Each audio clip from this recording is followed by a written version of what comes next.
Hello, all you beautiful people. I'm back again with another reaction to The Fat Electrician. This is 22 versus 500, America's Defiant stand at Lanzerath Ridge. I don't know anything about this one. This is a newer one, so this is the first time I'm looking at this.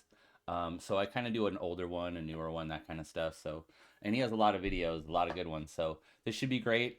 Really looking forward to it. Coincidentally, I think someone actually requested this recently. So please like, comment, and subscribe if you haven't already.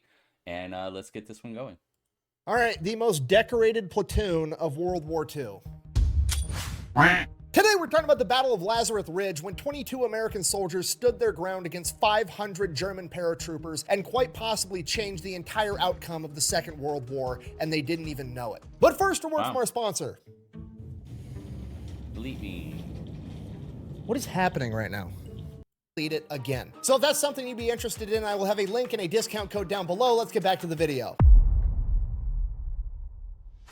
All right, important background info. September 1944, things are not going well for Germany in World War II at this point. On the east, they have the Soviet Union Red Army closing in, and on the west, they have the Allied forces closing in as well. At this point, the Allied forces have already stormed the beach at Normandy. They've retaken North Africa. They've retaken France and Belgium, and now Allied forces are right up on the German border at the Siegfried Line. It is Germany's last line of defense, their western wall, almost 400 miles of dragon's teeth, tank traps, mines, barbed wire, and it's all covered by over 18,000 concrete reinforced bunkers with artillery and machine guns.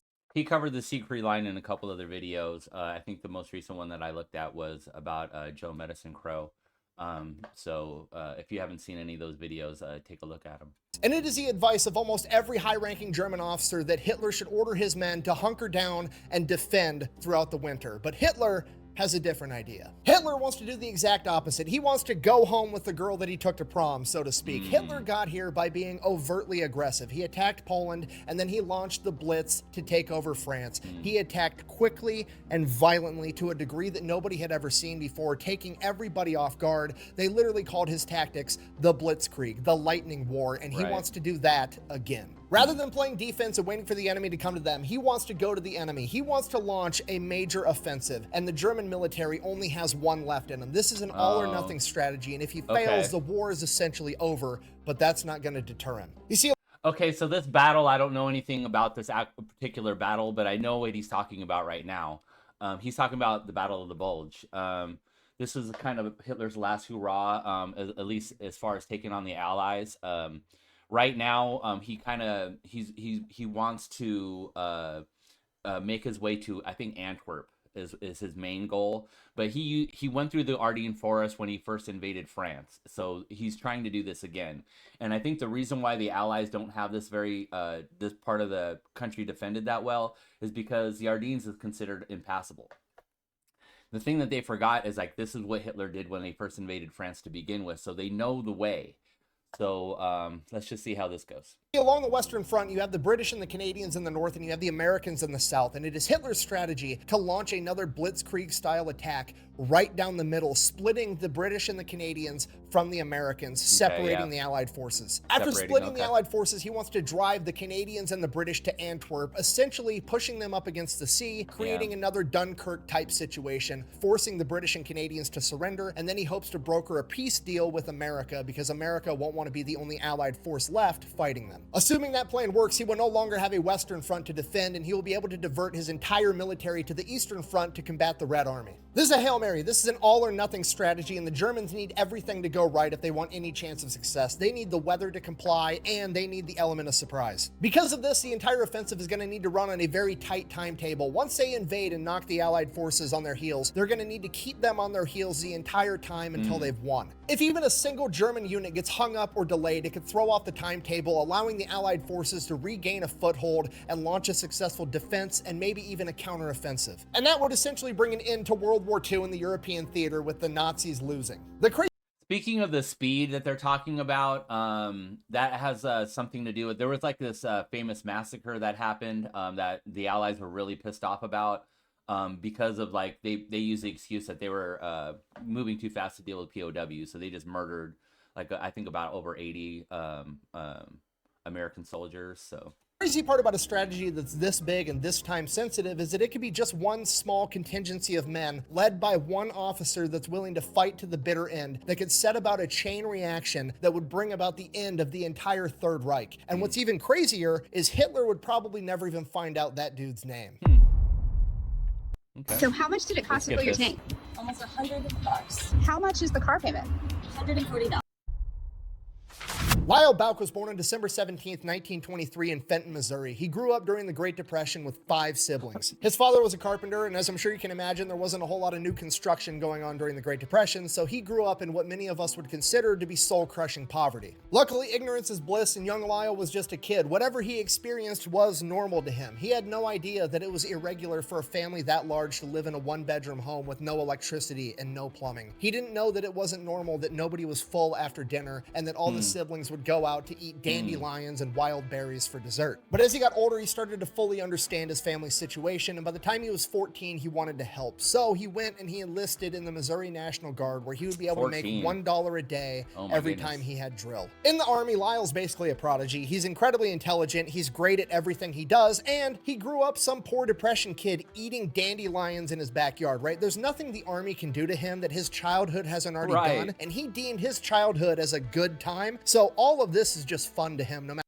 I run into these people, man. I've done cacks with people that are just like chewing that dirt like it isn't shit because their regular life is like that. Matter how much it would suck to anybody else. By the time he's 16 years old, he is the supply sergeant for his entire unit, and in December of 1940, as World War II is starting to heat up, America has not entered the war yet, but it's looking like we're gonna. They're starting to draft people. His entire reserve unit gets activated to go do a bunch of training. So Bouck and his unit are down in Texas and Louisiana. They're training for a full year. They go from December 1940 till December of 1941. Early December rolls around, they're getting ready, they're packing their shit, they're gonna go back home. They've been gone for an entire year. Japanese attack Pearl Harbor, they're not going home. They get told, congratulations, your active duty has been extended indefinitely. Don't worry though, it gets better. You see, the Army in its infinite wisdom is like, okay, we've got this group of National Guard guys. They've been training for a full year. They're ready to go. They've been training in Texas and Louisiana. They're used to the heat. They're acclimated for the desert and the jungle with extreme humidity. Okay, where should we put them? And the Army's like, the Aleutian Islands, aka fucking Alaska, which is just brilliant. Okay, so Bouck's unit is going to get sent up to the Aleutian Islands because they're concerned that the Japanese are now going to attack the West Coast, and one of the first places they would attack would be the Aleutian Islands, so they're basically going to be there ready to fight the Japanese if they come. So at this point, Bouck is like, I would rather do literally anything else. So he goes and he volunteers for OCS school, and he volunteers for this new sketchy job called being a paratrooper. And listen, I would do anything. Cold weather training is the worst in my opinion, but you know, you give me your opinion, but to me that was the worst. And OCS school gets back to him first, which is the officer training course. He gets shipped off to school to become an officer. So Bouck ships off for Fort Benning. He's going to end up being an infantry officer. He goes through the course, graduates top of his class. He does so well, they end up retaining him and not shipping him off to war because they're going to use him as an instructor to train a bunch of more recruits that are coming through. So he actually ends up doing that for a year at Fort Benning, training small group defensive tactics for the infantry. So a year goes by, Bouck is 19 years old. He gets orders to go down to Camp Maxey, Texas. He's going to be joining the 99th Infantry Division before they get ready to ship off to combat. He's not really sure where they're shipping off to yet. Nobody knows if they're going to the Pacific Theater or the European Theater, but just judging on the fact that they're in Texas where it's warm and the European Theater is about to go into winter, it would make sense that he was going to the Pacific Theater, so he's starting to mentally get himself ready for that. So he gets down to Camp Maxey, and at this point in the war, it's like 1943, so most of the younger officers, Bouck's only 19 years old, he's a first lieutenant, and most of the junior officers that are young are all what's called a 90-day wonder, which basically means they pluck some kid out of college, send him to officer training school for 90 days, and turn him around and send him into combat to lead men into battle. So being called a 90-day wonder is like a derogatory term. It's definitely not a compliment. It's basically everybody in your chain of command being like, hey, I respect the rank you have on your chest, but also I have zero faith in your ability to do absolutely anything. So that's kind of what everybody just assumes Bouck is. He's so young, they look at him, 19-year-old kid, first lieutenant on his chest, are like, 90-day wonder. In reality, Bouck has 5 solid years of experience already at 19 years old. He is one of, if not the most experienced junior officer in the United States Army at this point. His chain of command realizes this, and they give him a more important task. He ends up getting tasked with standing up and creating the INR platoon, the Infantry and Reconnaissance Platoon, for the 394th Infantry Regiment of the 99th Infantry Division. Now, an INR platoon at this point is what we today would call a scout sniper platoon in the infantry. Basically, they take some of the better or the best infantry infantry guys Right. available from the entire regiment, stick best, them inside yeah. of this platoon, and they learn different tactics because they have a completely different job from the rest of the infantry. Their job's going to be going out behind enemy lines, surveilling the enemy, gathering intelligence, potentially capturing other enemy scouts, things of that nature. Bauk is basically told, hey, here's access to all the personnel files for the entire 99th Infantry Division. Pick your top 18 guys. You got to have 2 squads of 9. So he immediately goes through all the personnel records, starts picking guys out. His criteria is you have to be either a high school graduate or currently going to college. You have to have an IQ of 110 or higher. You have to be a Wow. qualified expert marksman with the M1 Grand, and you have to be physically fit. Total So he goes, he badass, gets like yeah. a list of like 50 names, goes around talking to everybody, gets a bunch of volunteers. He ends up having 21 volunteers, but he only needs 18 men. So he has this little miniature selection process. 3 of the men fall out. He's got his crew of 18. And from here, Bauk uses the rest of the time he has stateside to train the holy hell out of these 18 guys. Remember, he was an infantry instructor at Fort Benning for a year. This guy knows how to jump train school. people, and now Yeah. he is overly committed to 18 people specifically. He makes them do the hardest obstacle course at Camp Maxey every single morning. By the time they get done with training and get shipped off to war, this group of 18 is an excellent team, and they Very are in cool. phenomenal shape. And then one day they just get told, hey, pack your shit, head to the train yard, you're shipping off to war. They don't even tell these guys where they're going. Now at this point, you gotta remember, it's like late 1944. The Allied forces are dominating over in Europe. The Right. German army's on its last leg. They've got the Germans pretty much pushed all the way back into Germany, and they're just manning the Siegfried line. Okay, so everybody's kind of hoping they're going to Europe, but also everybody kind of already knows they're going to the Pacific Theater. They've had these guys out Right. training in the desert the entire time. It's just obvious they're going to send them over to that tropical environment, and they're going to have to go toe to toe with the Japanese, which is horrifying. So they So at this particular time, you know, the Red Army is coming in from the east into Berlin, and they are not taking any prisoners. They are so pissed at the Germans for how they occupied Russia. They are just killing and raping and all that other stuff. So the Germans don't want to deal with them. Eisenhower has like this kind of broad approach towards the Western Front. So we're kind of spread out all over the place, and that's kind of why the this particular part of I think Belgium was, not guarded that well. So that's kind of what's going on right now. They all get to the train yard. Nobody tells them shit. They still don't know where they're going. Everybody's just kind of like, we're going to Japan. We've got to be going to Japan, right? They get in the train. Nobody tells them where they're going. And they're like, well, fuck it. I guess we'll know in a second when the train starts moving east or west. Because obviously, if we're going to the west, we're going to the Pacific Theater. If we're going to the east, we're going over to Europe. And sure enough, the train starts heading to the East Coast. These boys are headed over to the European theater in winter, despite the fact that they're acclimated to living in a desert, which, I mean, it makes sense if you don't think about it. J.D. Mesnard authored the largest tax cuts in Arizona history to help all working families. This Sorry game, about this, guys. you're not. So the 99th Infantry Division gets over to Europe. They end up manning the Siegfried Line. The entire Siegfried Line on the Allied side is pretty sparsely defended. They're not anticipating the Germans are going to launch a counteroffensive and attack. So they're just Right. kind of spread out, maintaining the area. They're going to let winter do some of the work for them because it's November in 1944. Let the Germans go in there, freeze their ass off. The Red Army's attacking them from the other front. Like, let's just wait a minute and chill. Is more. Yeah, and then on top of that, I think Eisenhower and Churchill negotiated with Stalin to be like, hey, you're going to have to provide most of the bodies in this war, since this is kind of your land. We're kind of visitors on this land. So I think they figured they got Stalin, and I think that's why Stalin decided to stay in Germany and Berlin after the war. But anyway, that's another story. More or less a strategy. So a lot of the infantry guys on that front aren't doing a whole lot other than just securing that front line. But Right. Bauk and the INR platoon are scouts. They're going to be going ahead and they're going to be actually scouting out the Siegfried Line. They're going to be making maps, getting spots of where all the bunkers are, where all the booby traps are, all the minefields, gathering all the intel, and trying to capture German scouts and intelligence along the way. Now, because the INR platoon is going to be sneaking up on the enemy front lines trying to gather reconnaissance, their job is a little bit more dangerous. So Bauk wants to give him and his men the best firepower they can possibly get. So he goes out to the mechanics and the engineers and asks them to make some modifications to the INR platoon's M1 carbines. Need more firepower.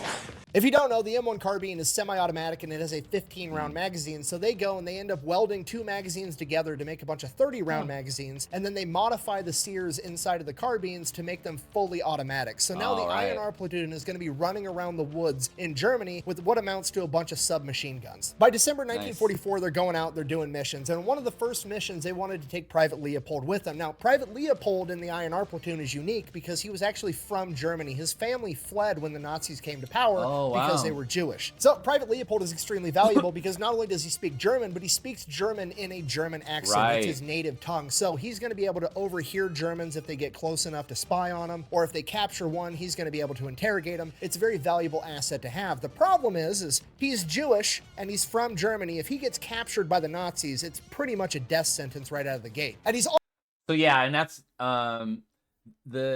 because he's Jewish, obviously it'd be a death sentence for him. This is particularly interesting because during the Battle of the Bulge, remember, this is when they try to infiltrate our troops with American-speaking Germans and do all kinds of sabotage and that kind of stuff.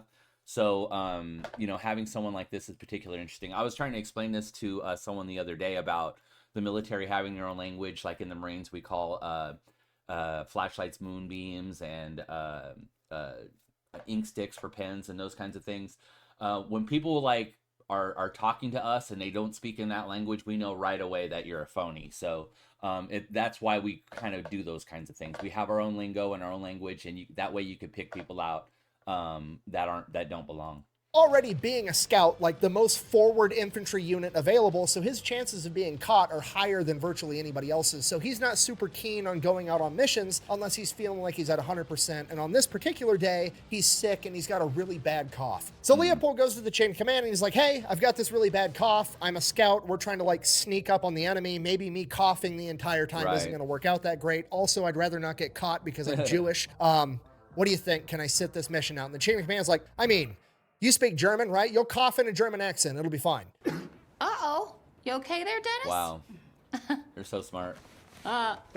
So Leopold's like, fuck, okay, I guess. So he goes out on this mission, immediately starts coughing the entire time. Bauk is like, Leopold, shut the fuck up. Start eating snow. So Leopold spends the entire mission just eating snow to calm his throat down so he's not coughing. Ends up working great. This is like their first mission out together, and they come across a dead German soldier's body. At first, they're worried that it's a booby trap, so they sit there, they watch it for a while. There's no movement anywhere around it, so it's probably not an ambush. And then they sneak up on it, and they tie a rope around the ankle of the body, and then get as far away as they can before pulling it like 6 to 8 feet just to make sure it's not booby trapped with like a grenade underneath it or something. And it's not. So they go, they search the body, they find an ID card, they find out what unit this guy's from, and they find some other intel on him. This is the first successful mission of the INR platoon. A couple days after that, they go out on another patrol. They end up running into a German patrol, and then they immediately outgun them using their modified M1 carbines, and they end up wiping out the entire German patrol. So things are going great. The INR platoon is performing exactly how they trained to perform. They're going out, they're scouting, they're doing their job, they're getting it done. And what does the military do when things aren't broken? That's right, we fix them anyways. You know what would be cool if the INR platoon, the intelligence and reconnaissance platoon, rather than going out and gathering intelligence and performing reconnaissance, what if we set them up in static fighting positions and ordered them to hold a point like every other infantry company on the planet? It's a great idea, right? It's a terrible idea.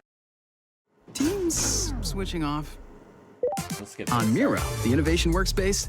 So December 10th, Bauk's commanding officer rolls up and is like, hey, get in the Jeep. He drives Bauk out, and he drives him to this little tiny village of like 15 houses and a cafe called Lanzerath. And Lanzerath has this main road running right through the top of it. Inside of Lanzerath, there's like 50 anti-tank soldiers and then like 4 forward observers, you know, the guys that call in the artillery. And then right on the other side of the town, there's this ridge with a wood line. And the commander's like, hey, I want you and your 18 guys to go ahead and hold this ridge on this wood line. We can't lose this town on the off chance that the Germans do attack, because this would be the best route for a bunch of tanks to come storming through. So Bauk and the INR platoon are not excited about this. This is not what they trained to do. It's not really their job. They don't have the training. And when you don't have the training, you get to do the most terrifying thing in the military. You get to wing it, and Bauk is going to do just that. So obviously they're about to start stealing shit. Sorry, I mean strategically transferring equipment to an alternate location. The finest merchandise this side of the River Jordan on sale today. Come on down.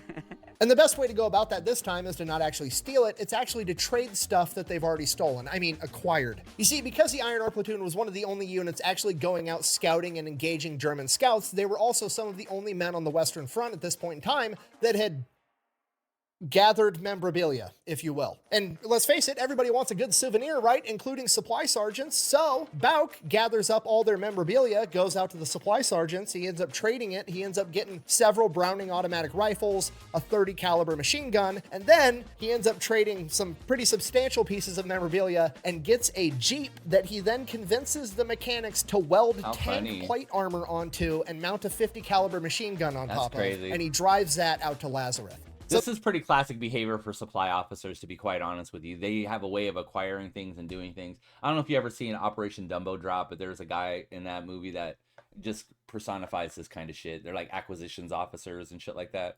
The Iron Armor Platoon gets all their new equipment. They head out to Lanzerath. There was a unit that was already there that had already dug foxholes, but their foxholes kind of sucked. They weren't very deep, so the Iron Armor Platoon gets to work. They dig the foxholes way deeper. They go out in the woods and they cut down a bunch of 4 to 5 inch thick trees. They build it up on top and they cover the foxholes with wood as well. They camouflage the holy hell out of everything. They even dig a foxhole for the Jeep with a ramp to drive down into, so it has its own fortified fighting position. So while that's going on, Bauk goes down into town in Lanzerath. He wants to figure out everything that's going on. He wants to talk with the FOs, talk with the anti-tank guys, just get everything under control and know what's going on, right? He gets there, kind of a giant shit show. They've clearly been here for a while and there's not a whole lot going on. There's a family in town called the Schur family, and they're actually making hot food for all the Americans in exchange for chocolate and cigarettes. Now, the Schur family has already got their 25-year-old daughter sleeping in bed with the parents just so she stays away from all the American soldiers. And all the American soldiers have made her 16-year-old brother, Adolf, basically their mascot. He now speaks English, but only profanity. So with that, he goes back up to camp in his fortified fighting position, and they just kind of wait. They're there just making sure that the Germans don't attack, essentially, freezing their ass off. They've got a little heating shack. They're taking turns, rotating in and out, warming up, sleeping, eating food, and this goes on for a couple of days. By December 13th, this new guy rolls into town, some Belgian guy acting kind of weird, so they,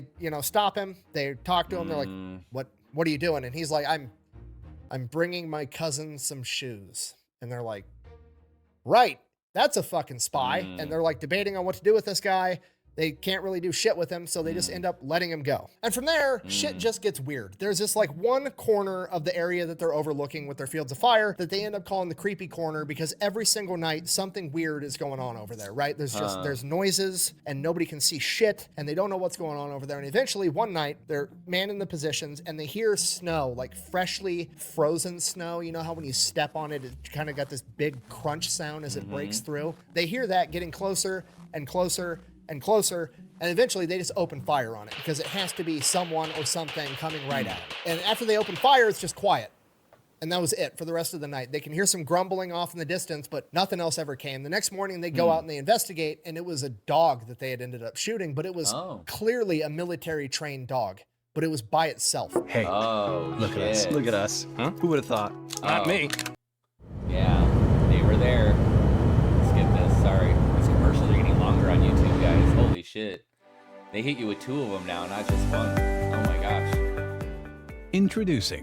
So that's weird. And then they adventure further past that, like 150, 200 yards, and then there's like ski tracks all over the place. And they're like, what the fuck is going on? So then the whole day goes by, everything's seeming kind of normal. A Jeep shows up to resupply them with more food, and this time around, they all got a liquor ration, which is like immediately a red flag. Like they're only giving out liquor rations when they're about to ask us to do some dumb shit or something horrible is about to happen, okay? It's like getting a steak and lobster dinner. It's gonna happen right before somebody's about to die.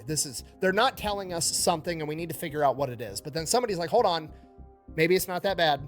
Lieutenant Bauk actually turns 21 in 2 days on the 17th. So maybe it's so we can all have a party and get LT drunk. Then more creepy noises all night long. That morning, a deer walks into camp. Naturally, they shoot it with a machine gun. They end up eating it. Then normal day, seems like, okay? Night of the 15th, more creepy noises all night long. But tonight the noises are different. Off in the distance, it almost sounds like there's engines running. So Lieutenant Bauk knows something's up. So he has all the guys up. They're all alert. They're all there. And then on the day of the 16th at 5:30 a.m., they start getting hit with a ton of artillery fire right on top of them. At this point, the whole platoon and Lieutenant Bauk are all shitting their pants. I mean, they've had a couple of firefights off in the woods with like 2 or 3 Germans, but this time it's completely different. It feels like they're in the shit. It feels like they're at D-Day taking a ton of artillery fire. The rounds that are getting shot towards them are set to airburst, so they're blowing up in the tree line before they hit the ground, and it's just sending shards of tree splinters everywhere. So the So yeah, so this is still just 22 guys, man. This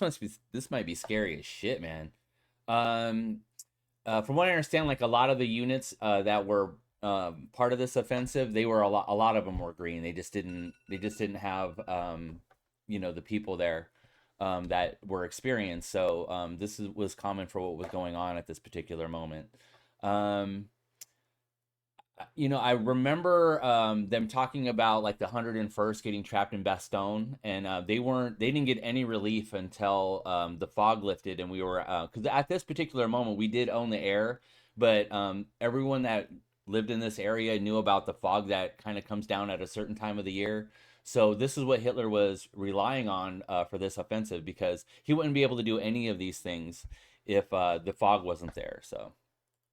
The entire INR platoon is just hiding inside their foxholes, and at this point, everybody's pretty fucking happy that Lieutenant Bauk made everybody cut down trees and put roofs over their foxholes, because now it's going to take a direct hit to take anybody out. The artillery barrage just keeps coming and coming and more, and it gets to the point that like the adrenaline wears off and it just gets tiresome. Like the men are in their foxholes hiding and they're like, okay, you guys are gonna attack us. We get it. Quit launching artillery and just come get us already. But the artillery just keeps coming. Like it feels like it takes an entire day for this artillery to finally stop. Once the artillery fire finally stops, Lieutenant Bauk gets out of his foxhole to assess the situation. He looks down on Lanzerath and realizes all this artillery fire has only been hitting their wood line right on top of them and the one corner of Lanzerath where those 4 forward observers were, which means Belgian shoe guy was definitely a spy that fucked him right. up. And right as Bauk is putting that together, the 55 anti-tank guys are loading up in their jeeps and they are peeling off, just straight up leaving. Bauk is obviously kind of pissed off that he didn't give him a heads up. I mean, they ran a phone line out to him, so they had a direct line of communication, but the artillery barrage must have taken it out. In fact, the artillery barrage has taken out all their phone lines, so now all they have is radio. So Bauk radios over to this anti-tank unit and they're like, yeah, we got orders to go over to this next town. That's where we're headed. At which point Bauk is like,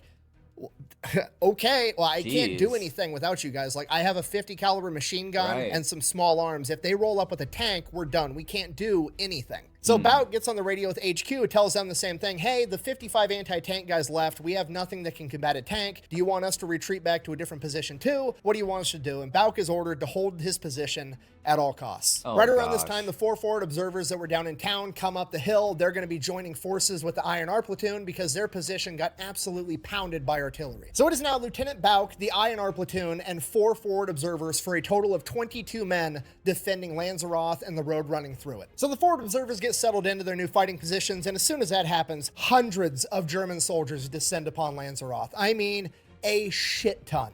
Luckily, it's very clear that these guys are not moving tactically. They're kind of just moseying through the town. They're not expecting any resistance. They think that the Americans have either been taken out by that artillery barrage or that they all retreated after the fact. But as they start getting closer and closer to the ridge where the INR platoon is, Bauk finally makes out these aren't just German soldiers. These are German paratroopers carrying the new FG-42 assault rifle. Great. So not only are they outnumbered like 50-1, but these are also an elite infantry unit that have fancy new weapons. Perfect. In reality, and luckily for Bauk, a lot of these paratroopers were new recruits and weren't quite trained up to the paratrooper standard that the Germans had previously had earlier in the war, so but Bauk doesn't know that, and he's still kind of shitting his pants about it. And honestly, it really doesn't matter that much, because even with that being said, it's still 500 to 22. Right. So seeing how vastly outnumbered they are, Lieutenant Bauk is like, okay, it's my turn to call in artillery fire. He hops on the radio, he calls for fire right on top of this massive formation of Germans, and they radio back and tell him, sorry, you're outside of the priority zone. We're taking attack from all over the place, and you're just not a big priority right now, so you're just going to have to live without it. Now, Bauk doesn't say it over the radio, obviously, but at this point, he's just kind of like, so let me get this straight.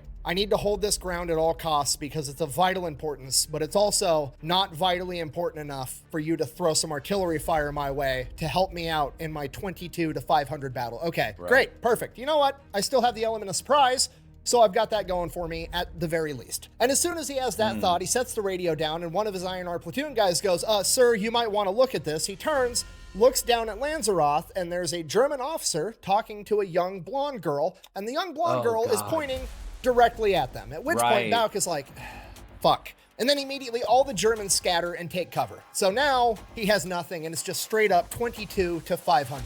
I think we're about fixing to get into a pretty good gunfight. Oh no. Hi everyone, Alina Haba asking you to do something very, very critical in this election. Moments later, the Germans just bum rush the hill that the INR platoon are on top of. About midway up this hill, there's this barbed wire fence. They didn't put it up. It'd been there forever. But none of the Germans even make it there. The INR platoon is just picking them off one by one. Remember, every single one of them is an expert marksman. And these guys are just out in the open, running up a hill. They don't stand a chance. The INR platoon ends up driving the Germans back. Obviously, they fall back. They regroup. Bauk is going from foxhole to foxhole, redistributing ammunition, checking on all of his guys. Everybody's okay. They've repelled the first wave of the Germans. They're probably going to get flanked now. There's nobody out there. If they get flanked, they're screwed. At this point, it feels like they've been awake for 3 days, but in reality, it's only like 9 o'clock in the morning. And like I said, they're just sitting there waiting for this flank to come. They're just gonna fight till the bitter end. That's all they can really do. And they sit there and they wait and they wait. And minutes turn into hours, and then the Germans launch another attack at 11 a.m., but they're not flanking them. They're using the same strategy. They're just running up the hill, trying to run through machine gun fire like it's World War I. At this point, Bauk is like, well, this is fantastic news. Finally, somebody's given me and the INR platoon a break, and it turns out it's the enemy. So they mow them down again, push them back again. Shortly after that, a couple of Germans approach under a white flag. Bauk goes up there to meet them. The Germans just want to be able to scoop up some of their dead and wounded off the side of this ridge. And Bauk is like, sure, go ahead. You do that. We won't fire on you. Go ahead, get your guys. Bauk retreats, hoping that when he's captured, they're going to extend him the same goodwill. So the medics come out. They scoop up all the medics under the hill. The INR platoon lets them do it, just as Bauk said they would. Everything's fine and dandy, and Bauk is kind of thinking to himself, like, all right, I have the high ground. I have fortified machine gun positions. They've figured it out after the first 2 runs. They're definitely not going to try a full frontal assault where I have the high ground again. Don't try it. High ground. But the German stormtroopers, I mean the paratroopers, are like, you underestimate my power. At 1 p.m., they launch a full frontal assault for a 3rd time.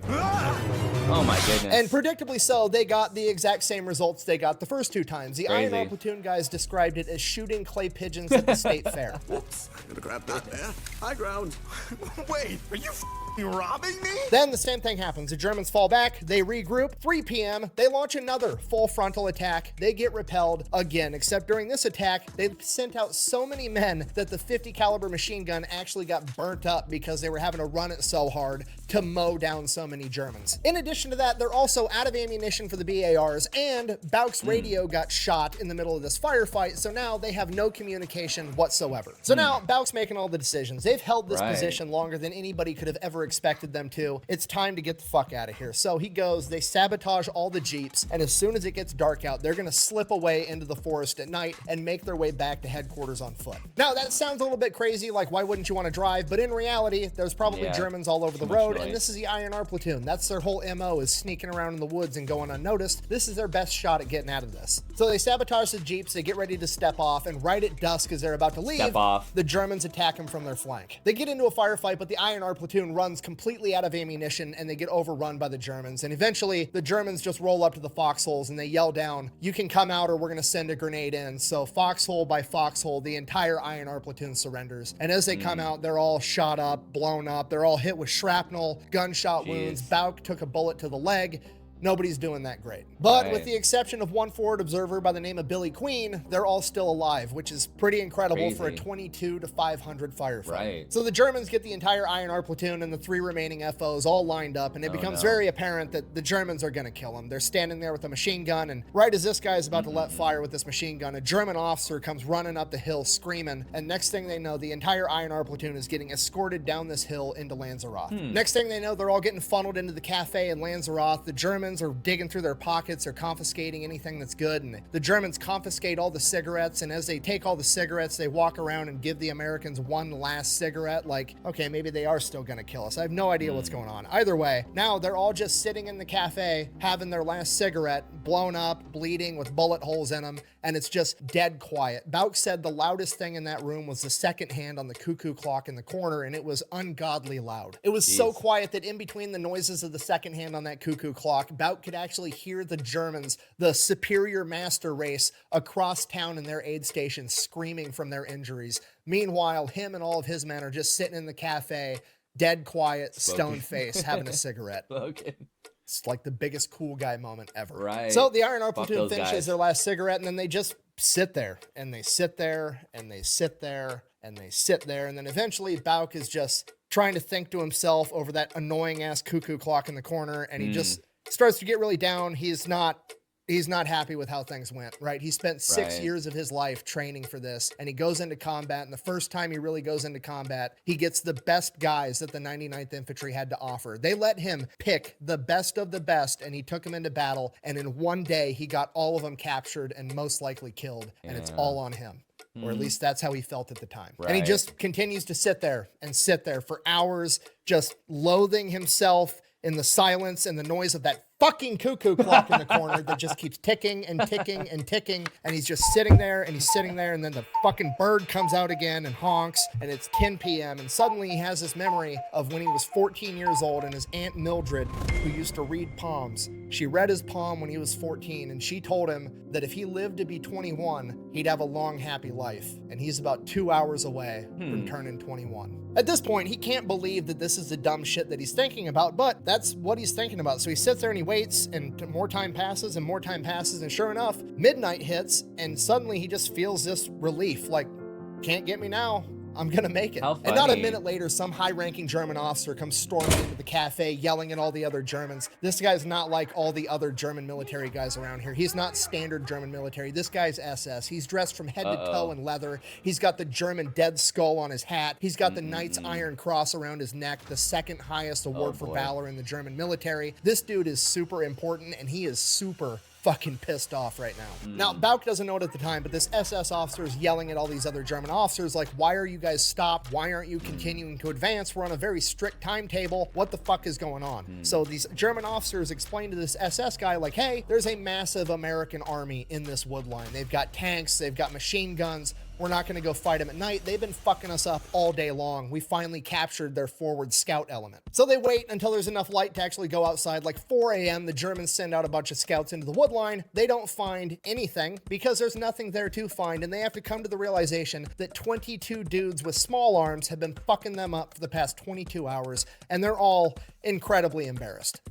Patton is on his way. It just takes him a little time for the counteroffensive, but Patton is on his way to this area to freaking from the south to take it back. So the Germans take off, hightailing it down this road, half tracks, tanks, and then Lyle Bauk and the rest of the INR platoon are all getting sent to POW camps. Unfortunately, because Bauk is an officer, he's going to get separated from the rest of the guys, and they're going to separate POW camps. From here, you guys know the drill. POW camp is absolutely horrible, the worst possible thing to have to live through. He's starved to death, there's diseases, living in close proximity with other sick people, and as the war progresses, at one point, there is actually a prison break. He ends up getting recaptured, stuck back into a POW camp, and as the war continues to progress, for some reason they keep moving him from POW camp to POW camp, and he doesn't know it at the time, but what's actually happening is the Germans are losing the war, and all the German POW camps on the eastern half of Europe are starting to move all their POWs and themselves to the western side, because if these Germans are going to have to surrender to an allied force, they absolutely want to surrender to the Americans, the British, and the Canadians. Like I said, because if they surrender to them, it's a court date, and if they surrender to the Red Army, it's going to be an execution. That's His right. final POW camp is in Mooseburg, and while he's there, a bunch of SS teenagers, like radicalized 16, 17, 18-year-olds with submachine guns that have German officer rank, roll into this POW camp, and they want to execute all the POWs, including Bauk. At which point, the normal German army, the Wehrmacht, are like, no, you're not executing all the prisoners. Those are our bargaining chips to turn over to the Allies so we don't get killed. So From what I understand, the SS and the Wehrmacht were always kind of at each other for a little bit, internally in the German army. So this sounds about right. absolutely not. And there's this huge fight between the SS and the Wehrmacht, which became more and more common as the war progressed. Right. And ultimately, the Wehrmacht won that argument, and they ended up keeping everybody alive. So Bauk got pretty lucky on that one. Here's 5 reasons why buying a costume from us is very different. Number 1, we design unique costumes in. From there, Lyle Bauk remains at that POW camp till the end of World War II. When he is finally released, he weighs 114 pounds and has contracted hepatitis. He is essentially on his deathbed, and he spends months in the hospital. Thankfully, Lyle Bauk does end up recovering. He makes it back home, and from there, he's like, 22 at this point? So he's trying to figure out what he wants to do with the rest of his life, and he's like, I've already dedicated so much of my time to being in the military. Maybe I should just go back and be full-time Army, and he's considering doing that, and then the paperwork comes through, and the Army fucked him over on his back pay and his leave that he had accrued while he was a POW, and he, you know, challenged him on it. And he's like, hey, you did my back pay wrong. You paid me out as a supply NCO when I was actually a officer in the infantry in combat the entire time and serving as a POW. I'd like to be paid as an officer, not as an NCO. And the Army is like, don't care, fuck off. So he's like furious, like the Army has done nothing but treat this guy poorly, right? Like couldn't get artillery fire when he needed it, can't get back pay, and he's just like, screw this, I'm done with the Army. I don't want anything to do with it anymore. Understandably so from his point of view. From there, he kind of hangs around town, meets his high school sweetheart Lucy, ends up marrying her, trying to decide what he wants to do for a career. And one of the things that helped him recover from all his injuries from the war was actually a chiropractor, so that inspires him to go off and become a chiropractor himself. And from there, he just kind of gets to live happily ever after, just like his Aunt Mildred predicted when she read his palm. For 20 years, he never talked about what he did during World War II. Why would he? He thought he was a failure. He thought that he got given the chance to assemble the best men the 99th Infantry Division had to offer, and he led them into battle and got them captured and served out the majority of his time in theater as a prisoner of war. It was nothing to brag about, or at least that's how he felt. So he never really talked about it. And then one day in 1965, he got a letter from one of his men. After 20 years, the United States government was finally putting out extensive volumes of what happened during World War II, and one of the volumes was dedicated to this major German offensive in 1944, December 16th, 1944 specifically, called the Battle of the Bulge. Adolf Hitler had ordered a massive blitzkrieg-style offensive where they were going to split the American and British forces in half by seizing Antwerp, cutting off the supplies, crushing the British and the Canadians, and forcing the Americans to sign a peace treaty. Just so you know, the Battle of the Bulge, I think, is still considered the biggest and bloodiest battle in American history. I think we lost more men than any other battle.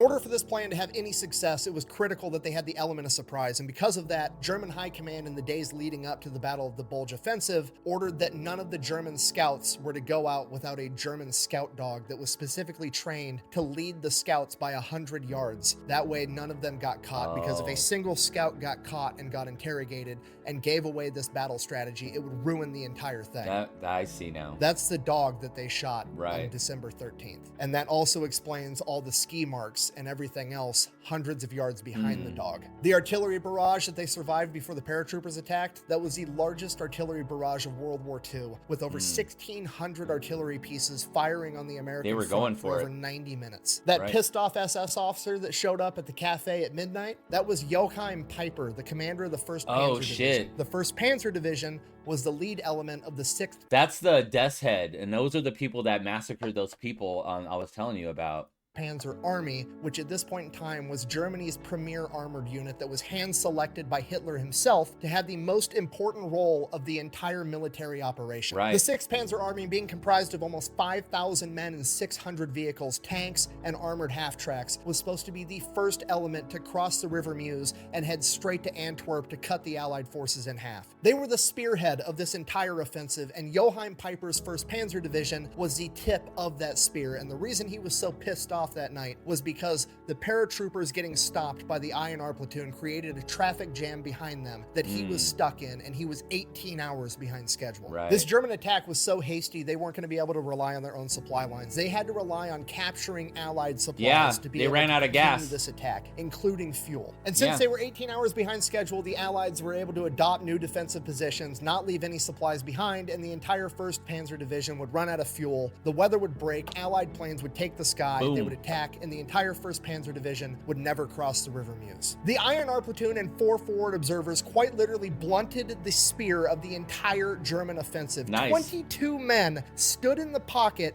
and stuffed the largest blitz the world has ever seen at the line of scrimmage. These 22 men may be responsible for changing the entire outcome of World War II, and at this point in time, nobody really knew anything about it. Some of the military historians knew that something happened over there, but nobody knew what happened, and it's because Buch and all of his men got captured after the war. There were no after-action reports. They never got around to filling out all those papers. They just got sent to the hospital, got patched up, and got sent home. Nobody knew what actually actually happened. So Book, 20 years after the fact, writes into his old commanding officer, and then a couple of months later, he never hears anything back, but a silver star just shows up This in is the mail, amazing. only for him. And it's not really what he's looking for, because he figures the rest of his men probably feel the same way he did. They trained just as hard as he did. They went out, they got the same fight, and they ended up getting caught too. They probably feel just like he does, and he wants to make sure that he gets them the recognition. He wants to be the good leader to his men that he never had. For years, he writes letters and petitions and does interviews and talks to journalists about what his men did that day. And for years, nothing really happens. And years turned into decades. And after 2 more decades, he finally breaks through. And in 1981,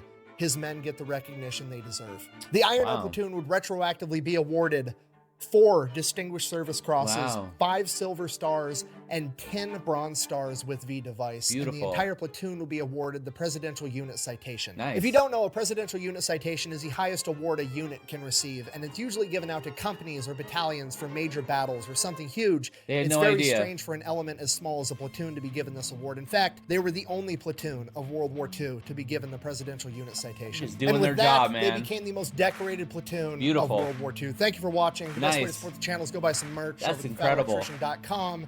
Quack bang out. Amazing. Amazing. It's pretty wild those guys changed the entire course of world history and didn't even know it till 20 years after the fact. I don't know. Maybe there's a message or something in that. Wow.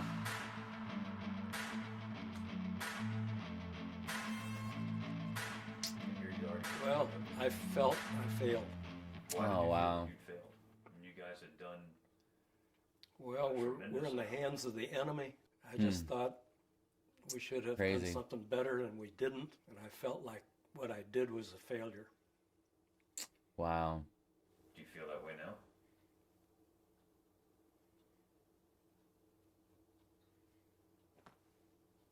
Wow. I'll tell you.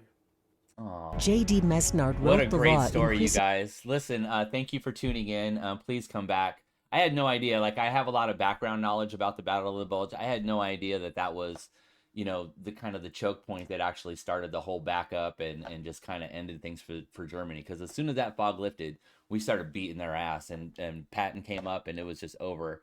And they actually stopped and started to focus on the Red Army in the East, and that was just the end for them. So thank you for tuning in. I appreciate your time, and thank you for the suggestion. Again, please leave a comment and leave any suggestions of anything you want me to react to. I appreciate your time.